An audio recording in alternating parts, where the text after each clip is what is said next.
Barack just got his own holiday. Here's what everyone is now forced to do every August 4th. There are blue states and then there's a dedication to liberalism that requires a departure from common sense. The state of Illinois obviously falls in the last category, based on what they just passed in the state legislature. Obviously, we wouldn't expect them to do anything even remotely conservative. After all, we are talking about a state that houses the sanctuary of Chicago and their beloved law-breaking mayor Rahm Emanuel, but they've officially gone too far now. This deep blue state seems to have not only reasoning problems but memory issues as well, since they are attempting to celebrate Barack Obama as their greatest achievement. Not only have much greater people come from Illinois, I think the corn they raise ranks in national value over that 44th president that they turned out, if you can even give them credit for that, considering that he's not from Illinois originally at all. That's not keeping the state from doubling down in their love of our former president and giving him his own state holiday. Their love and affection is not only an atrocity in and of itself, but they're putting this disgrace of a president on par with the guy who already holds a holiday, Abraham Lincoln.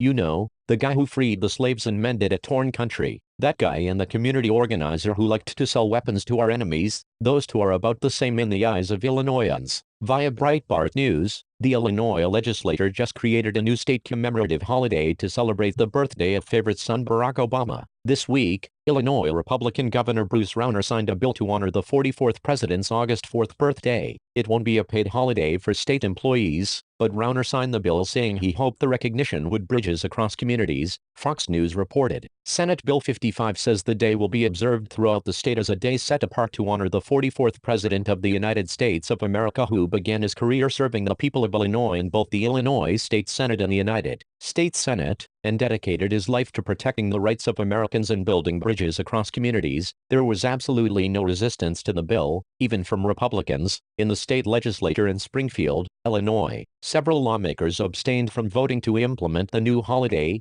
but none voted against it. Governor Rauner, though, did oppose an earlier version of the bill that made Obama's birthday a paid holiday. In opposition to the idea of giving employees a paid day off, Rauner said, "I don't think it should be a formal holiday with paid, forced time off, but I think it should be a day of acknowledgement and celebration. The state of Illinois has the worst budget and pension crisis in the nation, and many of the state's vendors haven't been paid for years." Barack Obama took up permanent residence in Illinois in 1995 and lived there until he was elected to the U.S. Senate in 2004, after which he moved to Washington and rarely returned to the state that gave him his political start. He lived in Illinois for about 10 years full-time. Two other presidents made Illinois their home, Ronald Reagan and Abraham Lincoln. Unlike Barack Obama, who only used Illinois as a political stepping stone, Ronald Reagan was born in the state and spent the first 21 years of his life there. The deeply democratic state never made Ronald Reagan's birthday an official holiday, and this lapse is one reason some lawmakers balked at making Barack Obama's birthday a paid state holiday. Born in Kentucky, but spending most of his life in Illinois, Abe Lincoln's birthday has been a paid state holiday for many years. Where I come from, we call this going full retard.